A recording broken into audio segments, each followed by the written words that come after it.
What's going on, guys? It is the Coaster Battleman here, bringing you an awesome video, a new kind of video I am doing, or want to try out, see if it works, and if any other YouTubers who are watching this video, or any YouTube viewers who even like this concept for roller coaster countdowns, 5 of the worst ride additions in Six Flags Great America history, and this is due to a variety of different things. Maybe the ride is a downgrade from the previous ride or something like that.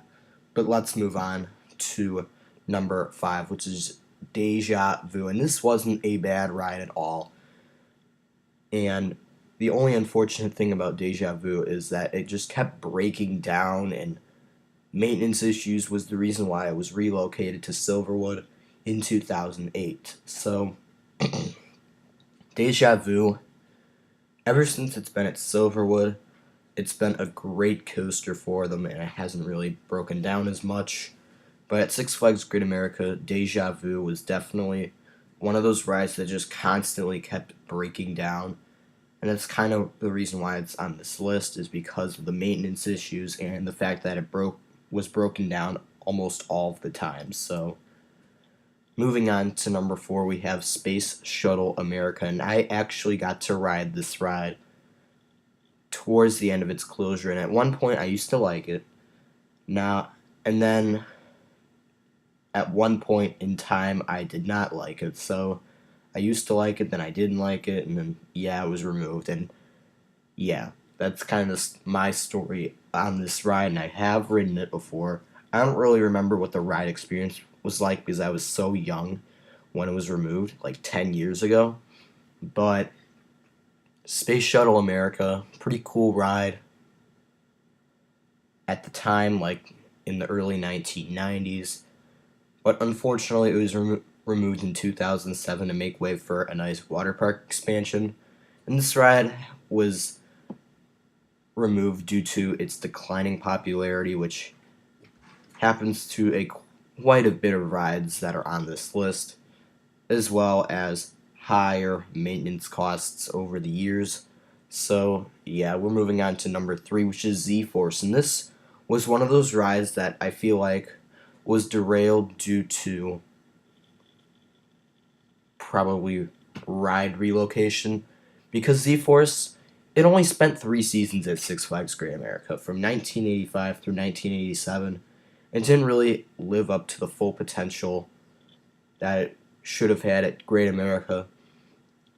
And it should have been at their park for a longer time if it wasn't for the stupid Six Flags ride rotation program, which made certain coasters relocate several times to different amusement parks, which isn't a good thing. It's kind of carnival style where things just get relocated a bunch of times. So Z-Force, it only lasted 3 seasons at Great America, and over the years until it was removed in the mid-2000s at Magic Mountain, it just kept getting worse and worse over time, and it was a very jerky coaster too. So yeah, Z-Force definitely not a great addition for Great America.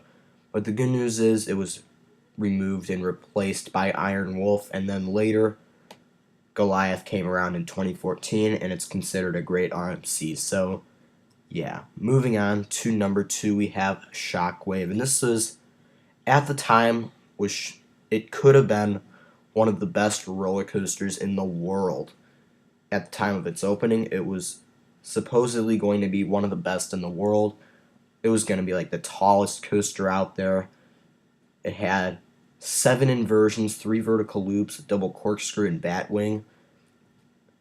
Like, to be fair, this coaster, layout wise, looks amazing. Like, there's just so many inversions, and this aero coaster definitely looked amazing at the time of its opening, and in the late 80s and early 1990s. But over time, the ride kept breaking down, and maintenance costs kept increasing, and the popularity of the coaster was declining. So I feel like Shockwave only had a moment of triumph for a few seasons before Batman the Ride came around in 1992, and that kind of took over Shockwave's thunder, and the roughness of the coaster was a big factor in why Shockwave was definitely one of the worst additions in Six Flags Great America history.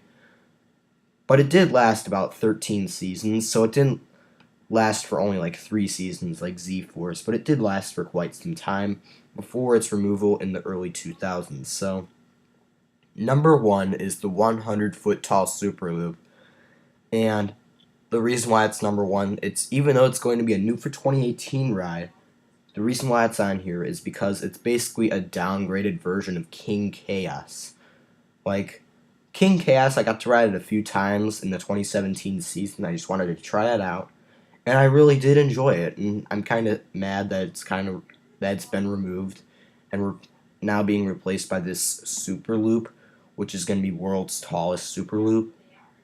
But King Chaos had like 40 something people per ride cycle, while the Superloop only has 24. So definitely a much downgraded ride, and the lines are definitely going to be long for this Superloop ride for 2018 and a few years to come. So definitely a disappointing addition, unless King Chaos wasn't removed and instead another ride was removed or something. But thank you for watching. Stay tuned for more videos, and did you guys like this new concept video I made of the worst additions to a certain amusement park ever?